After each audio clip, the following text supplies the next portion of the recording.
Mira pressed herself against the slick rock wall, heart pounding furiously in her chest. The darkness of the canyon enveloped her, the stale tang of recycled air pressing against her nostrils. A generation ago, someone had scrawled a warning across the rock face she was leaning on. Danger, load-bearing column, no tunneling. The letters were faded but decipherable, lurking beneath centuries of dust. In the faint glow of her handheld lamp, she traced them with trembling fingers. She knew she shouldn't be here.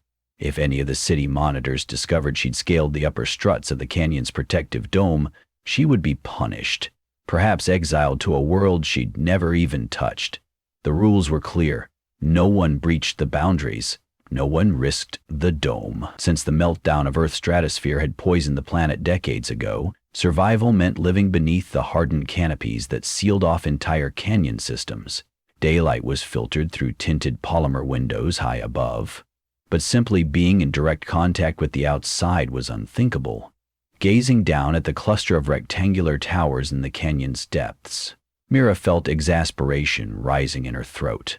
The lights of the city seemed so close, but held no warmth for her now. She had discovered too many unanswered questions. The official line was that the sealed canyons were humanity's sole refuge. Yet certain ancient texts, hidden in the library archives, hinted at other enclaves, or even the possibility of healing skies beyond.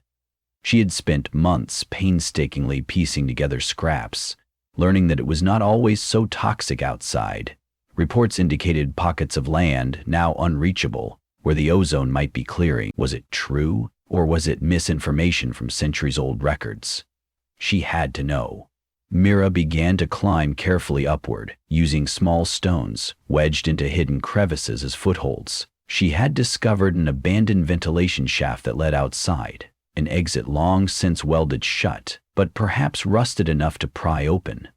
Each movement echoed in the canyon, but the city's usual hum of hydroturbines and air pumps would smother any noise she made. Though her lamp's beam cast shifting shadows, she could just discern the grated entrance, a looming half-circle of corroded metal perched on a high ledge. She paused at the threshold, the stale air swirling around her. Her father's face flickered in her mind.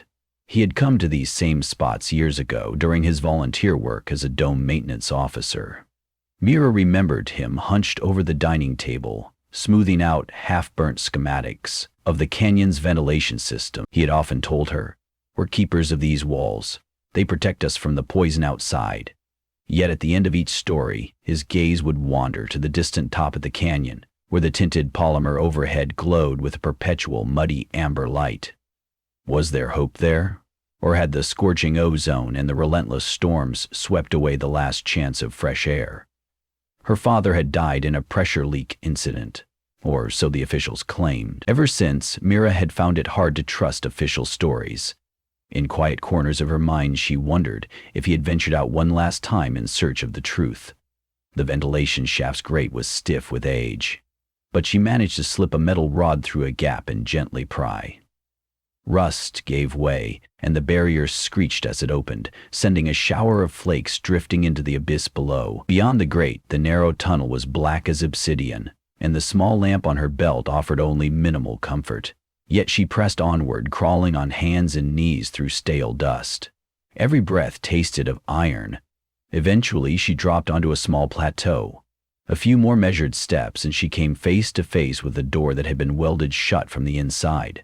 The weld blinds were thick, but chunks of rust had eaten away at the perimeter, offering a few slender cracks. With careful prodding, she pressed her gloved hand against one of those weak spots. The metal gave under her weight, letting in a sudden gust of air. She gasped as her lamp illuminated a nauseating swirl of greenish haze, perhaps the notorious toxic ozone she had been warned about since childhood. Her mind screamed, "Turn back!"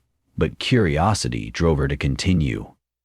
She couldn't breathe that poison unfiltered, of course. From a pocket of her tool belt, she retrieved an ancient rebreather mask she had salvaged and repaired. The bulky contraption clamped around her face, hissing as the filters activated. She slid through the jagged opening and out onto a stone outcropping exposed to the open sky. For the first time in her life, she was outside the canyon city. A battered desert of sharp rock formations stretched in every direction, painted in hues of orange and brown beneath a swirling greenish fog overhead. The sky hissed with the wind, an eerie, keening whistle that made her scalp prickle.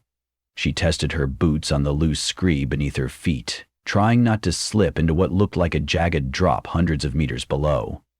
Through the tinted cover of her goggles, she scanned the horizon for any sign of life. Eventually, her gaze settled on another ridge far in the distance, where curious shapes jutted skyward. Something man-made, or perhaps the remains of another sealed canyon dome, collapsed under outside forces. Careful not to trigger any avalanche of rubble, she walked along a narrow pathway that skirted the canyon's southern rim. The wind grew stronger, buffeting her with bitter dust. At intervals, she paused to check the rebreather's filter gauge, here red, then back to green, flickering. She needed to make this quick or risk suffocation. The city walls behind her glimmered with artificial lights, sealed behind an arching dome of thick, tinted polymer. From her vantage, she finally understood the scale of her home, a single luminous bubble in a vast, dark wilderness. A jarring crack of thunder made her stumble.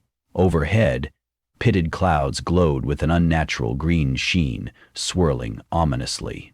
She recalled rumors of acid storms that could peel skin off bones. Adrenaline pounded in her veins.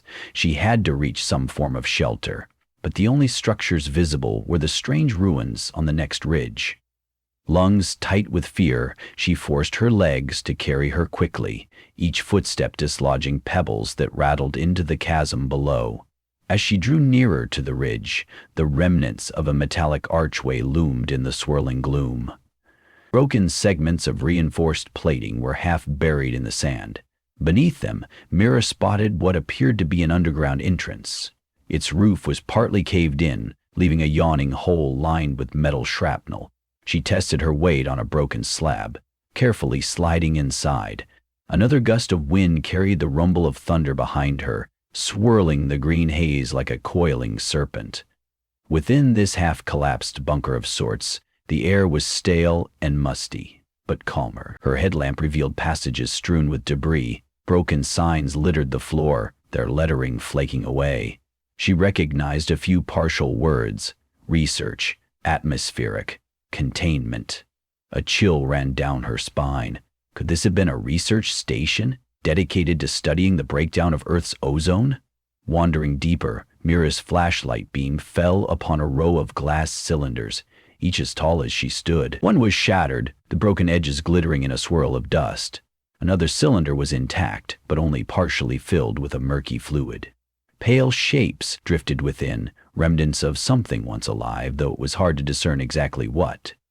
Papers on a nearby table were tattered, but she could still make out diagrams depicting chemical structures, references to high-rad levels, and repeated mention of Project Sky Shield. She rummaged through the pages, searching for anything that might confirm the rumors of a clearing atmosphere. Her heart leapt when she discovered a folder labeled Status Reports. A diagram inside showed multiple red dots scattered across a global map, arranged in canyons across several continents. Each dot likely represented another sealed city. The text below predicted severe ozone depletion in some areas, but also hinted at areas of potential recovery. One scribbled note read, "Projected clearing in southwestern quadrant timeline uncertain." This was all evidence that the outside might not be universally lethal anymore. Some zones could be habitable, at least eventually. The practicalities were fuzzy, but the possibility hung in the air like a fragile gift. Suddenly, a harsh metallic clang from somewhere deeper in the bunker startled her. She froze, uncertain if the noise was a consequence of the storm above, or if someone, or something, was moving. Gritting her teeth, she turned off her lamp, plunging the passage into blackness. She listened, straining to catch any sign of life. Her breathing grew shallow in the confines of the rebreather mask. A second clang echoed, this time louder. It sounded like a piece of metal dropping onto concrete. She fumbled with the lamp's controls, adjusting to the lowest possible glow. With careful steps, she crept around twisted metal supports until she reached a hallway that diverged in two directions. One corridor sloped downward, deeper under the ridge, and seemed to resonate with the faint clattering. The other corridor had collapsed entirely, a mass of broken steel beams and rubble. Heart pounding, Mira took the sloping path. The air smelled stale and chemical. As she progressed, the walls took on a different texture, lined with piping and entwined cables. She passed doorways to small chambers. Through a cracked window set into one door, she glimpsed multiple sealed tanks and racks of canisters with hazard signs. The label read, "Ozone Neutralizer." Could this have been where they synthesized compounds to mitigate the planet's toxic atmosphere? Further on, the hallway opened into a large semicircular chamber filled with a jumbled field of scaffolding, monitors, and broken machinery. An overhead vent let in a trickle of eerie greenish light through the swirling haze outside. She spotted an overturned console that appeared to have recently been disturbed, its metal casing scuffed and partly rusted. Nearby were footprints in the dust, leading behind a toppled cabinet. Mira squatted behind scraps of machinery and peered into the darkness. There she spotted a small figure rummaging through a pile of debris. The figure moved with a slight limp, wearing a rebreather mask much smaller than Mira's. Beneath a tattered jacket, bits of reflective tape glimmered. She couldn't tell if it was a child or just a small adult. Gathering her courage, she crept closer until her shoelace brushed a piece of metal, sending it sliding. The figure whirled around, brandishing a twisted scrap of pipe like a weapon. "Stay back," a voice rasped, muffled behind the mask. It carried a higher pitch, likely female, though quivering with fear. Mira lifted her hands, palm out. "I'm not here to hurt you," she whispered, voice trembling behind her own filter. I'm from the Canyon City." Even as she said it, she felt foolish. Hadn't she been taught that no one remained outside but roving beasts and drifting corpses? The figure hesitated. "City..." She lowered the pipe, but kept a wary stance. "Haven't seen anyone from there in a long time." She coughed, the sound rattling in her chest. "Don't suppose you have extra filters?" Mira unhooked a spare filter cartridge from her belt, holding it out. They were standard issue inside the city. The stranger snatched it and carefully attached it to her mask, sighing with relief. The tension in her posture softened. "Thank you," she muttered. She offered no name but began to rummage again among the debris with renewed energy. "You said you're from the sealed canyon. How'd you get out here?" "I found an old ventilation tunnel," Mira explained, edging closer. "I wanted to see if the rumors of a clearing atmosphere were true, but who are you, and how did you end up here?" The stranger paused. "I was born out here as far as I know. My family had to keep moving. They called themselves ridge nomads. We found bunkers and old facilities like these to survive in, scavenging parts and chemicals for rebreathers." Her voice fell. "They're all gone now. Storms claimed some, sickness claimed others." A punch of guilt hit Mira's heart. She had grown up believing the outside was empty, never imagining there might be people struggling to exist beyond the canyon walls. Thunder shook the ruin again, and water began to trickle in through the overhead vent. The hiss as it landed on metal was unsettling, signifying an acid rainfall. The stranger cursed and pointed to a protective canopy in the corner, a half-collapsed structure ringed with battered tables. Together, they maneuvered it into place over the open vent to keep out the toxic rain. The water pooled and sizzled as it collected against the rusted metal rooftop, but the little they caught was tinted a bizarre green. Drinking it would be impossible without thorough purification. In the flicker of their lamp, they settled into a makeshift shelter behind a fallen pillar. Curiosity burned in Mira's mind. "Have you ever ventured beyond these ridges in search of the rumored safer lands?" The stranger shrugged. "We tried. It's decades of travel on foot, maybe generations. The storms get worse the farther you go, and there are rifts in the ground spewing sulfuric gas. My family believed in the rumor, though. It was all that kept us going sometimes. That, and these old labs with their chemicals. They taught us how to craft filters, how to manage short exposures." She waved a hand at the battered machinery around them. "But I've never seen a place where you can breathe without a mask." Mira opened her bag, turning over the battered documents she had retrieved. She showed the stranger the global map with red dots marking sealed canyon cities across the land. Her finger trailed to the southwestern area, where scribbled notes mentioned ozone recovery. If this data is correct, there might be an area here where the atmosphere could be breathable again. The stranger's eyes flickered with a mixture of hope and suspicion. If that's true, you'd need better gear than what we have, not just these rickety rebreathers. And you said you come from a sealed canyon. They must have technology worth centuries of development, right? Mira swallowed hard. We do, but getting it would mean revealing that we've met. My city's leadership forbids contact with the outside. They'd see you as a threat, or they'd fear you'd compromise our dome. My father once believed we could find an answer by bridging the inside and outside, unify resources, but they called him reckless, said that opening the dome to the toxins was madness. A thoughtful silence stretched between them, broken only by the slow hiss of acid rain overhead. Finally, the stranger said, "We need each other if we're going to explore any rumored safe zone. Alone, I'll die out here with no more families to scavenge with. You'll never see beyond the canyon walls without a partner who knows these wastes. Why not try?" She paused. "Look, I don't even know your name, but I see the same burning question in your eyes that drove my family to wander." "Mira," she offered, I want to help, but there's a reason my city is sealed. If I mention your presence, they might seal me away or exile me to the outer extent, which is basically a death sentence." "Then do it alone," the stranger said softly. "Steal what we need and meet me back out here. Or see if you can sway those who lead your city. If you have evidence that the outside might be salvaged, maybe they'll listen." Mira thought of the oppression she had faced at times, the hidden truths in the library that most citizens ignored because they were told there was no future beyond the dome. But memories of her father's unwavering curiosity filled her with determination. She had to try. "Give me a few days," she said. "I'll return with better rebreathers, extra canisters, and maybe some gear to test the air quality if we reach that region. Then we'll head west." The stranger nodded. "I'll be here, scavenging. Name's Tala, by the way." With that quiet introduction, they settled in for the night, listening to the acid rain battering the wounded roof. By the time Mira made her way back toward the city, the storm had subsided. The path was treacherous, slick with toxic residue. She hurried to the ventilation shaft, anxious to reach the familiar environment of the canyon. On returning, her mind raced with conflicting thoughts.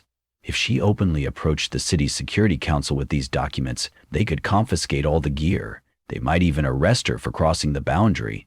Yet stealthily stealing technology from the city's labs would mark her as a criminal. The Watchers would brand her a traitor.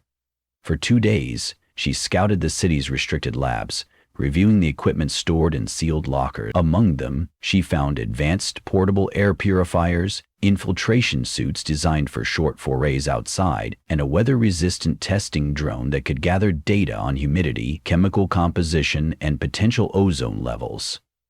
It was uncertain how she might smuggle it outside, but she had to try. Under the cover of night, working with the hush of a city that never truly slept, she broke into the laboratory storeroom. Her heart hammered, fully aware that cameras or hidden sensors could catch her. Using her father's old clearance card, she bypassed one lock. She discovered enough gear for 2 traveler suits, multiple rebreather cartridges, water purification tablets, and even a handheld data analyzer that could confirm the presence of harmful chemicals in real time. While stuffing the items into a reinforced pack, she heard footsteps in the corridor.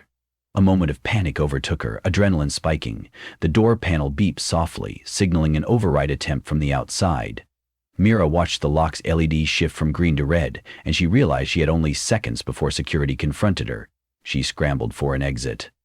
Within the storeroom, there was a small ceiling hatch that led to maintenance walkways. She wedged herself up into the cramped space, hugging her stolen gear, just as 2 security officers burst through the door below. She held her breath in pitch darkness while the men surveyed the scene. "Strange," one murmured. The alarm triggered, but no sign of forced entry. The second guard knelt near the open lockers. "Missing equipment. Someone was definitely here." Their flashlight beams stabbed upward, but Mira flattened herself behind a tangle of pipes. After a tense eternity, they left, voices echoing down the corridor as they stepped away to raise an alarm. Mira waited a moment longer, then silently slipped away along the maintenance catwalks. When she reached the deserted ventilation shaft that led outside, a surge of relief threatened to undo her composure. She hurried up the route, stifling any cough or gasp. Finally, she pushed the old grate aside and stepped back into the swirling green gloom. The stolen gear, heavy on her back, represented hope, but also the knowledge that she could never return home without risking imprisonment or worse. She felt a deep pang of sadness, recalling the city's radiant but confining glow. No more warm bed, no more routine or illusions of safety. Now she belonged to the canyons beyond. She followed the ridge path again, marking the route with small rock piles for guidance. This time she was less afraid of the swirling ozone haze and more concerned with finding Tala. Storm clouds threatened once more, so she jogged as best she could, occasionally sliding on the loose terrain. Her breathing grew labored, but the advanced suit's filters made things less agonizing in the rancid air. At last, she spotted the battered archway that led to the half-collapsed bunker. She squeezed through a narrow opening, calling out softly so as not to startle her new ally. An echoing cough answered from somewhere in the darkness. Tala emerged, leaning heavily on the same makeshift pipe she had brandished before. Her eyes flickered with surprise at the advanced gear strapped to Mira's back. "Didn't think you'd actually come back," she admitted. "But I'm glad you did." She coughed wetly. "Filters are wearing thin again and scraps only go so far." Mira offered her the second protective suit. "This should help you breathe better," she said, "and it seals out acid rain so we can spend more time out there." Tala's voice held a note of awe as she inspected it. "Where did you get all this?" Mira hesitated. "I took it from the city labs. I can't go back now. They'll be searching for me." A flicker of regret passed over her features, but she tried to push it aside. "We need to find that southwestern region. If the records are accurate, it may still be a long journey, but maybe we can verify if the ozone has recovered there." For the first time since they met, confidence and excitement lit Tala's eyes. "We can plan the route. The old highways are probably collapsed, but we can follow ancient riverbeds or canyons. With luck, we'll find more bunkers or outposts to scavenge along the way." Together they spent the evening preparing. Using the city's handheld data analyzer, they measured the air inside the bunker, calibrating the suits. They scanned a small trickle of liquid from a collapsed drainage pipe and determined it fit some threshold to be purified for drinking. Tala rummaged through dusty crates stashed in the bunker corners, unearthing a battered map made from synthetic parchment bearing the outlines of major landforms, though many details had eroded with time. In the quiet hush before dawn, they emerged under a moon half obscured by swirling green clouds.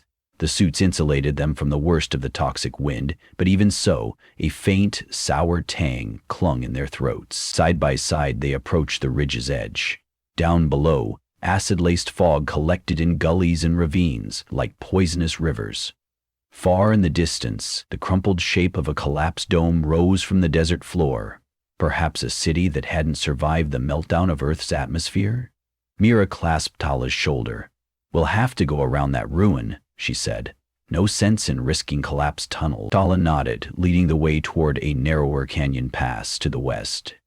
They both felt the weight of uncertainty pressing in, but with the advanced equipment and the knowledge gleaned from the old records, they had something new, a glimmer of possibility that beyond these toxic canyons, the sky might once again be home to breathable air.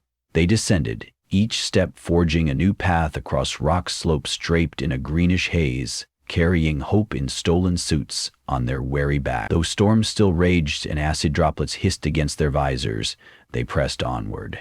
They knew that the journey held no guarantee of success. The southwestern lands might be as poisonous as everywhere else, or the old data might be wrong. But in that moment, as they ventured together into the unknown, they clung to the single truth that had carried humanity through the collapse of the ozone layer and the sealing of the canyons.